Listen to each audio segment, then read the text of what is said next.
കൂട്ടുകാരെ, ഞാൻ നല്ലൊരു അടുത്ത വീഡിയോയുമായിട്ടാണ് വന്നിരിക്കുന്നത്. തക്കാളി കറിയാണ് ഞാൻ ഇന്ന് ഉണ്ടാക്കാനായിട്ട് പോകുന്നത്. അതിന് വേണ്ടിയിട്ട് ഞാൻ ഒരു മൺചട്ടി വെച്ചിട്ടുണ്ട്. അതിലോട്ട് ഞാനൊരു ഹാഫ് സബോള കട്ട് ചെയ്ത് ഇട്ട് കൊടുത്തിട്ടുണ്ട്. നീളത്തിൽ വളരെ കനം കുറച്ച് അരിഞ്ഞിട്ടാണ് ഞാൻ സബോള കട്ട് ചെയ്തിരിക്കുന്നത്.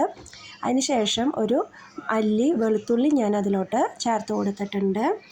അത് രണ്ടും ചേർത്ത് കഴിഞ്ഞതിന് ശേഷം നമ്മൾ ചെറിയൊരു പീസ് ഇഞ്ചി നീളത്തിൽ കട്ട് ചെയ്തിട്ടുള്ളത് അത് ഞാൻ ചേർത്ത് കൊടുത്തു. അതുപോലെ ഒരു തണ്ട് കറിവേപ്പില ഞാനിതിലോട്ട് ഇട്ട് കൊടുത്തിട്ടുണ്ട്. അതിന് ശേഷം നമുക്ക് അതിലോട്ട് പച്ചമുളക് നമുക്ക് ആഡ് ചെയ്യാം. 2 പച്ചമുളകാണ് ഞാൻ ഇതിന് വേണ്ടിയിട്ട് എടുത്തിരിക്കുന്നത്. അത് ഞാൻ നീളത്തിൽ കട്ട് ചെയ്ത് ഇട്ട് കൊടുത്തിട്ടുണ്ട്. അതിന് ശേഷം നമ്മൾ അതിലോട്ട് തക്കാളി ചേർത്ത് കൊടുക്കണം.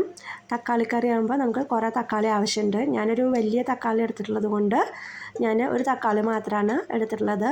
ചെറിയ തക്കാളി ആണെങ്കിൽ നിങ്ങൾക്ക് 2-3 തക്കാളി യൂസ് ചെയ്യാം.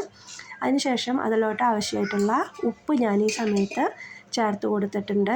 അതുപോലെ തന്നെ 1 സ്പൂണോളം വെളിച്ചെണ്ണ ഞാൻ അതിലോട്ട് ഒഴിച്ചു കൊടുത്തിട്ടുണ്ട്.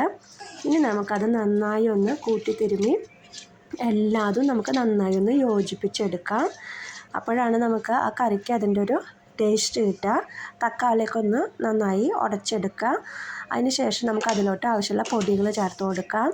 1/2 ടീസ്പൂണ് മഞ്ഞൾപ്പൊടിയും 1 ടീസ്പൂൺ മുളക് പൊടി ഞാൻ അതിലോട്ട് ആഡ് ചെയ്ത് കൊടുത്തിട്ടുണ്ട്.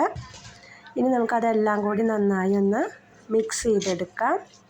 അപ്പോൾ നമ്മുടെ അതിൻ്റെ കൂട്ട് അവിടെ റെഡിയായി കഴിഞ്ഞിട്ടുണ്ട്. ഇനി നമുക്കത് വേവിക്കാനായിട്ട് വയ്ക്കാം. അതിനാവശ്യമുള്ള വെള്ളം ഞാനിപ്പോൾ ഒഴിച്ചു കൊടുത്തിട്ടുണ്ട്. 1.5 ഗ്ലാസ് വെള്ളമാണ് ഞാനിതിലോട്ട് ഒഴിച്ചു കൊടുക്കുന്നത്. ഇപ്പോൾ ഞാനിതിലോട്ട് 1.5 ഗ്ലാസ് വെള്ളം യൂസ് ചെയ്തിട്ടുണ്ട്. ഇനി നമുക്കത് തിളപ്പിക്കുന്നതിന് വേണ്ടിയിട്ട് വയ്ക്കാം. ഇപ്പോൾ നമ്മുടെ തക്കാളി എല്ലാം നന്നായി തിളച്ച് വന്നിട്ടുണ്ട്. ഇനി നമുക്കിതിലോട്ട് തേങ്ങാപ്പാൽ ചേർത്ത് കൊടുക്കണം. തേങ്ങാപ്പാൽ ഞാൻ ഇവിടെ കോക്കനട്ട് മിൽക്ക് പൗഡറാണ് യൂസ് ചെയ്തിരിക്കുന്നത്. അത് ഞാൻ 1 ഗ്ലാസ് അതിലോട്ട് ഒഴിച്ചു കൊടുത്തിട്ടുണ്ട്. ഇനി അത് നമ്മൾ നന്നായി ഒന്ന് ഇളക്കി യോജിപ്പിച്ച് നന്നായി തിളപ്പിച്ചെടുക്കണം. അപ്പോൾ ഇത്രയേ ഉള്ളൂ, നമ്മുടെ തക്കാളി കറിയുടെ പരിപാടി കഴിഞ്ഞു. ഇനി നമുക്ക് ഈ കറി ഒന്ന് കാച്ചിയെടുക്കുന്ന ഒരു കാര്യം മാത്രമേ ഇവിടെ വരുന്നുള്ളൂ. ഇപ്പോൾ നല്ല ടേസ്റ്റുള്ള തക്കാളി കറി നമുക്ക് റെഡി ആയിക്കൊണ്ടിരിക്കുകയാണ്. ഇനി കാച്ചാൻ വേണ്ടിയിട്ട് ഒരു പാൻ വെച്ച് കൊടുത്തിട്ടുണ്ട്. അതിലോട്ട് 1-2 സ്പൂണ് വെളിച്ചെണ്ണ ഒഴിച്ച് കൊടുക്കാം. വെളിച്ചെണ്ണ എല്ലാം ചൂടായി വന്നതിന് ശേഷം നമുക്കതിലോട്ട് ഒരു സബോളയോ അല്ലെങ്കിൽ ഉള്ളി യൂസ് ചെയ്യാം. ഞാനൊരു സബോളയുടെ ഒരു 1/4 ഭാഗം മാത്രമാണ് എടുത്തിട്ടുള്ളൂ. അത് ഞാൻ ചെറിയ പീസുകളായിട്ട് കട്ട് ചെയ്തിട്ട് അതിലോട്ട് ഇട്ട് കൊടുത്തിട്ടുണ്ട്. അതിന് ശേഷം നമുക്ക് അതിലോട്ട് കറിവേപ്പില ഒരു തണ്ട് ആഡ് ചെയ്ത് കൊടുക്കാം. അതെല്ലാം റെഡിയായി വരുമ്പോൾ നമുക്ക് അത് പാകാക്കി വെച്ചിരിക്കുന്ന തക്കാളിയിലോട്ട് ചേർത്ത് കൊടുക്കാം. അപ്പോൾ വളരെ സിമ്പിളായിട്ട് തയ്യാറാക്കാൻ പറ്റുന്ന തക്കാളി കറി ഇവിടെ റെഡിയായി കഴിഞ്ഞിട്ടുണ്ട്. എല്ലാവരും ഇതൊന്ന് ട്രൈ ചെയ്ത് നോക്കണം. എന്നിട്ട് അഭിപ്രായങ്ങൾ പറയാനായിട്ട് മറക്കരുത്. അപ്പോൾ നമുക്ക് അടുത്ത അടിപൊളിയായിട്ടുള്ള മറ്റൊരു വീഡിയോ ആയിട്ട് വീണ്ടും വരാം.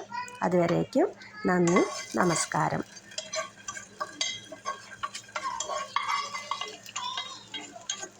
ഈ വീഡിയോ നിങ്ങൾക്ക് ഇഷ്ടപ്പെടുകയാണെങ്കിൽ നിങ്ങൾ ലൈക്ക് ചെയ്യാനും ഷെയർ ചെയ്യാനും അതുപോലെ തന്നെ സബ്സ്ക്രൈബ് ചെയ്യാനൊന്നും മറക്കരുത് കേട്ടോ.